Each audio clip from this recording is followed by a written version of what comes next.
All right, let's look at retiring at 55 with $800,000 in retirement savings, but let's look at some strategies that's going to help elongate your retirement savings. Now, we still have Jack and Cindy. If you've been following along, there's a 4-part series. We got Jack and Cindy.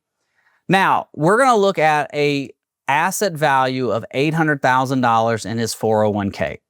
So, he's going to work part-time when he retires at 55. So, he's retiring from his main job, but he's going to work part-time, and we're going to assume a $30,000 salary for working part-time. Now, Jack's the kind of guy that doesn't like to sit around, okay? So he wants to continue to work. He's going to put in some time to make at least $30,000 a year, and we're going to assume a 1% projected increase on that. Now, we're going to work from 55 to 65. And the reason we're going to do that is because we want to get Jack to Medicare age. The reason we want to get to Medicare is because from 55 to 65, we have a high health insurance cost. That's going to fall away when we get to Medicare.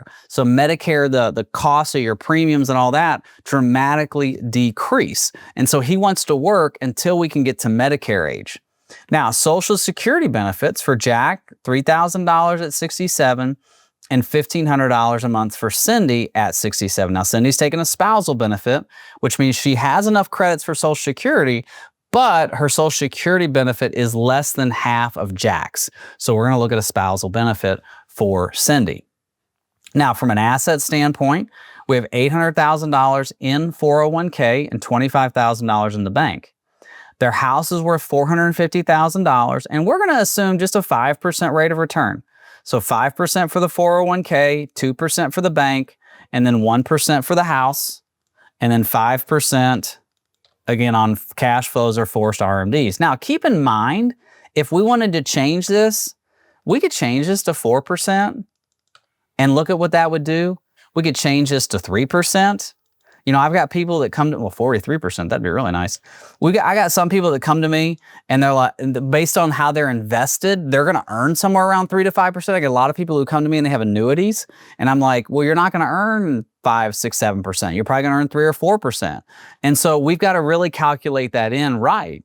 And just make sure that, you know, we're putting a good projection in place. We don't want to over project our rates of return. We want to be very conservative.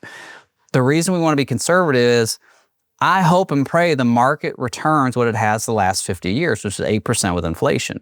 Obviously, if you're in retirement, you shouldn't invest like you're 38, right? So I'm 37, I'll turn 38 here in a few months. How I invest is definitely different than how a 55-year-old retired person needs to invest because I'm getting a paycheck and I have time on my side. If you're 55 years old and you're not getting a paycheck and you've retired or you're 65, the ability for you to make up what you've lost based on your time horizon has shrunk. And so you don't need to invest like me on a roller coaster. You need to invest on the train tracks, right? I call it the Space Mountain versus the Walt Disney World Railroad. Space Mountain at Disney World, it's in the dark. It's one of my favorite roller coasters. You go in, it's dark. You're on this spaceship, and you essentially, obviously Disney does it really well with the senses. You go on this roller coaster, it's in the dark, you go up and down and you spin around. It's only going like 35 miles an hour at its max. But because it's in the dark, you feel like you're going 100 miles an hour in space. You know you're going to get off. You just don't know when and where that's going to happen. That's like the market. Like, I know I'm getting off. I just don't know when. Am I going to retire at 60, 65, 70? I don't know. But I'm going to be in the dark and I'm going to be going fast. Once you get close to retirement, once you see that landing pad for retirement, you need to walk away from Space Mountain and you need to go to the Walt Disney World Railroad. You need to be more consistent. You need to know you're getting off at Frontierland. You need to know that you're getting off at, Main Street USA. And so I'm not telling you that all your investments need to get boring when you get into retirement and you need to stop making money. No. What I'm saying is you need to have balance. You need to have a retirement investment plan. And that's what we're looking at for Jack and Cindy. So now we go to expenses. Now their expenses are $50,000 a year with inflation 3.27%. Now that's a higher than, so the average is $55,000 in America. If you look at Louisiana, that's high for Louisiana, $50,000 in retired. They just have some higher expenses and that's okay. Please don't leave a comment and tell me, I can't believe they have $50,000 in expenses and no mortgage and da-da. That's just what they spend, and that's okay. You might spend less. You might live in Kentucky, or you might live in Wyoming, or you might live in Vermont, or you might live in New Mexico and your spending might be less. That's okay. You aren't everybody, and I ain't everybody. And so when we build out a financial EKG for someone, we have to build out an individualized plan based on their spending, okay? So we've got $4,166. Now let's look at pre-retirement, because essentially what this is going to show us is we've got our gross monthly salary. This is Jack. He's still working part-time. We've got our expenses of $4,188. And so here's what has to come out of our portfolio. So the retirement portfolio, the 401k, is what we're using for retirement income. Now, before you start commenting and saying, hey, he's going to get a 10% penalty, we're going to use the rule of 55 for Jack's 401k. Now, the rule of 55 is this. If you are 55 years or older and you leave your current job, or you retire from your current job, or you are terminated from your current job, you can use your current 401k from the job that you left in the year that you turned 55 for retirement income without paying a penalty. You pay taxes, but no penalty. Doesn't mean you can't go work somewhere else. It just means the last job that you worked at when you turned 55 and you left your job in the year you turned 55, you can use that 401k. So that's what we're doing. Jack's using his current 401k from the job he left in the year that he turned 55, rule of 55. We're going to work part-time a little bit. That does not negate the rule of 55. So here we go. We're using our 401k. So we've got $825,000, $25,000 of that's in the bank. In the year 2032, we grow to $893,000. We go to retirement. And essentially, we're out at 98 and 95. You can see this. Here's Jack taking Social Security at 67. There's Cindy's Social Security kicking on.